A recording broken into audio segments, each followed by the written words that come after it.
So, you have a Tesla. I do. I've driven it a few times. Yeah. What do you think? I think it's cool. Mm-hmm. I just didn't like it as much as I thought I would. Because it's just too easy to drive, if that makes sense. Because it's like, maybe it's the sound too. It just feels like really luxurious and just like, I don't know. Maybe it's I'm too just smooth. Maybe I'm at that stage where it's just like I need just like something that would just roar, like a V8 or something. Roar. Just I don't know. And you might go to roar. Yeah, just what's that song? Roar by Katy Perry or something. Yeah, it's like roar. Roar. Like when we rented the Tesla like performance model. Yeah. Like that was so sick. Yeah. It's just crazy to me how like fast something can go without making a sound. I know it's just electric. Because we're like so used to basically the louder it is, like the faster it is, kind of. Yeah. Like I think I'm just in that like douchebag stage of my life where I just need to hear like that that roar. It's good that you're just like aware, like self-aware of just like what you need. Yeah. You know, it's good. Because I still have a little blue, and I'm waiting to get something different. Yeah. A little truck or something. Mm-hmm. Because like this was annoying to pack all in this little car. And just something bigger where I can just throw everything in. Yep. But why do you like the Tesla so much? Why did you buy it?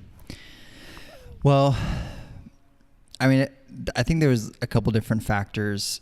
One was like I'm totally just an early adopter, like by heart. Yeah. So I love like new things that are happening and like being able to actually try them out myself. Like I've always played around with the idea of being like a tech reviewer or something, because I love that.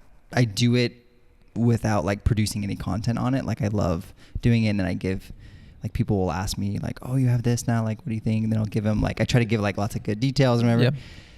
So that's like totally just part of who I am. I like that stuff. I really love tech, so I love the part of the car that's like evolving and is, you get the bare bones of what a car is, and we're so used to that staying the same for the whole life of the car. So like Big Blue hasn't really changed. Little Blue. Oh, Little Blue. Yeah. I'm sorry. Goodness. My bad. Little Blue hasn't really changed since she was created. Yeah. You know, whereas like my Tesla has evolved and gotten better and improved and like gotten new features and adapted and like all that stuff. I've only had it for like a year, you know, which is like cool to me. It's just like cool that we can almost, it feels like the next phase of just cars in general, where it's like, oh, we can actually continue to like add more value the longer the car is like there existing. Yeah.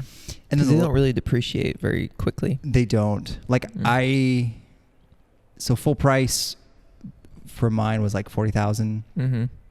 And I could probably sell it for like 37 now, which is pretty crazy. That's really good. Like compared, if you were to buy, you bought it new. Oh wow. Yeah. So if you bought like a, I don't know, BMW, the same amount, it would be like the second you drive it off the lot, it's just like $5,000. $5,000. Yeah, out the door. Yep. Then the last piece was like just the sustainability and even cost, like benefits of it, because most cars, it just feels like a money dump. Like you're just always putting money into fixing it up, keeping it alive, changing the oil, gas, like all that stuff. There's just always something to fix. Yeah. And I like the idea that there's just less parts to maintain. So you don't really have maintenance in the same way, and you save so much just on gas.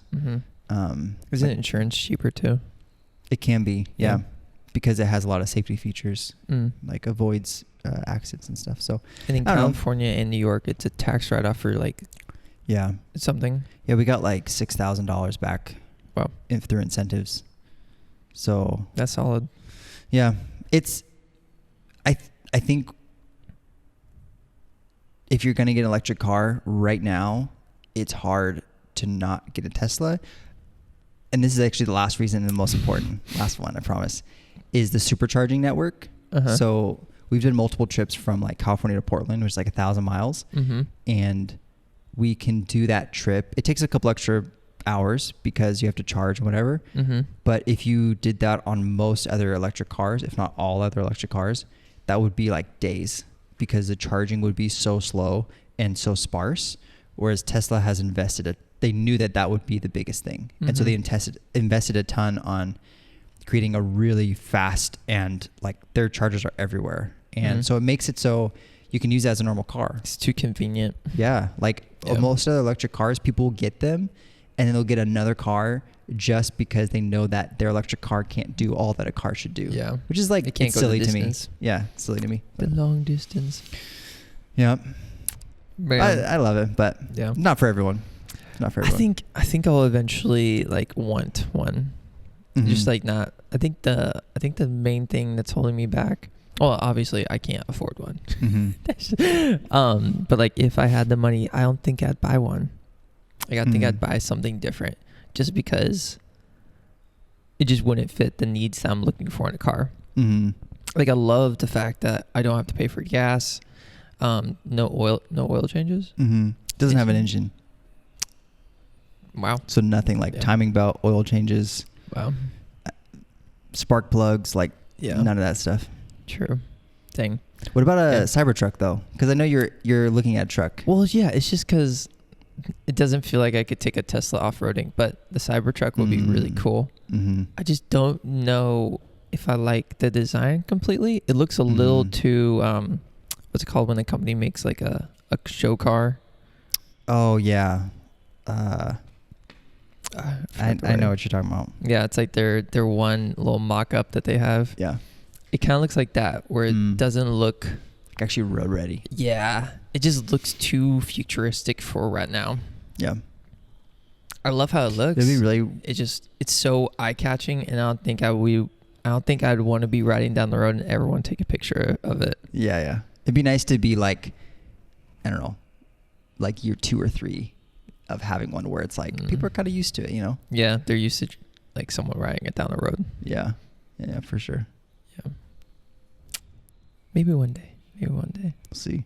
Yeah. Dude, most car companies are saying like by 2035, like they're not even going to make non-electric cars anymore. No, Ford came out with the electric Mustang.